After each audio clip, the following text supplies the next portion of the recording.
अस्सलाम वालेकुम। आज हम बात करेंगे जैसे आपकी मर्ज़ी के लास्ट एपिसोड के बारे में।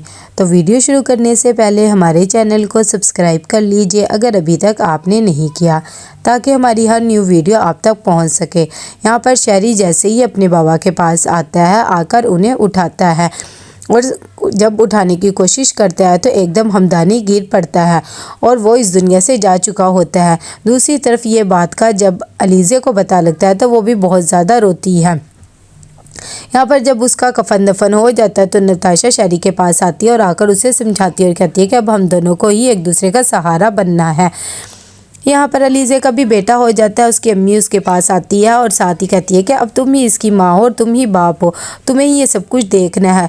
और वो उसे समझाती है कि जो गलती मैंने की तुमने बिल्कुल भी नहीं करना है, अपने बेटे को हिम्मत करना और सबके साथ बात करना सिखाना। दूसरी तरफ यहाँ पर नताशा भी शहरी को समझाती है कि अब तुम्हें स्टैंड लेना चाहिए और अपने बारे में सोचना चाहिए। यहाँ पर वो नतालिया के घर जाती है और जाकर उसकी मामा को कहती है कि मैं चाहती हूँ कि अब शहरी और इसकी शादी हो जाए।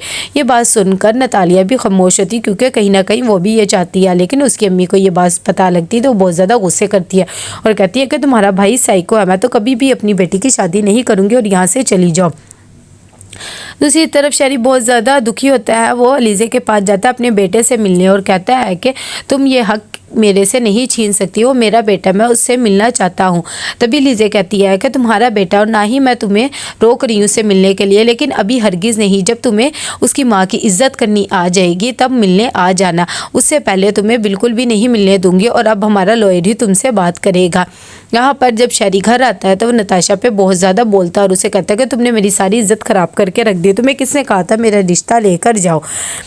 दूसरी तरफ जैसे ही सुबह होती है तो नताशा को नोटिस मिल जाता है मीरब की तरफ से डिवोर्स का। वो ये बात शहरी को बताती है और कहती है कि इसकी हिम्मत कैसे हुई, ये मुझे डिवोर्स दे रहा है, देखना मैं इसका क्या हाल करूँगा। शहरी उसे कहता है कि अच्छा ठीक है, काम डाउन।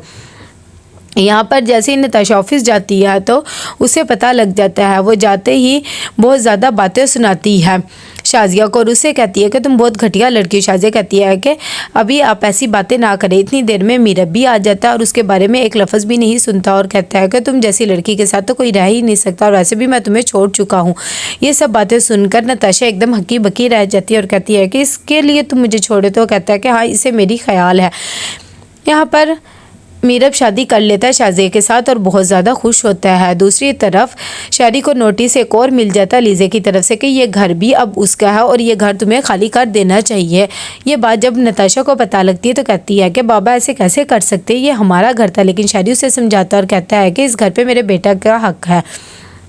एहतशाम साहब भी अलीज़े को कहते हैं कि अब उस घर का क्या करना है, वैसे तो वो घर खाली हो जाएगा। इतनी देर में अलीज़े कहती है कि मुझे लगता है वो लोग भी बहुत ज़्यादा बदल गए, लेकिन मैं उस घर को गरीब लोगों के लिए रखना चाहती हूँ। यहाँ पर शहरी और नताशा दोनों उस घर से अपना सारा सामान पैक करते हैं और घर छोड़कर चले जाते हैं। दूसरी तरफ अलीज़े भी अपनी फैमिली के साथ बहुत ज़्यादा खुश होती है। तभी रमदा अलीज़े को कहती है कि अब मेरी भी बाहर जाने की फ़्लाइट हो गई है और तुमने अपना बहुत ज़्यादा ख्याल रखना है। अलीज़े कहती है कि तुम्हें फ़िक्र करने की ज़रूरत नहीं है। साथ ही उसके बाबा भी कहते हैं कि सब कुछ ठीक हो जाएगा, तुमने बिल्कुल भी फ़िक्र नहीं करनी, हम हैंडल कर लेंगे। यहाँ पर अलीज़े फिर से अपनी ज़िंदगी की शुरुआत करती है और सब लोगों को अपने बारे में बताती है कि किस तरह मैं मोहब्बत में अंधी हो गई थी और अपनी सेल्फ़ रिस्पेक्ट भी मैंने ख़त्म कर दी, लेकिन इस तरह ज़िंदगी नहीं गुजरती, हमें अपने लिए स्टैंड लेना चाहिए। तो कैसे लगा आपको एपिसोड, लाइक कमेंट शेयर करके लाजमी बताइएगा। अल्लाह हाफिज़।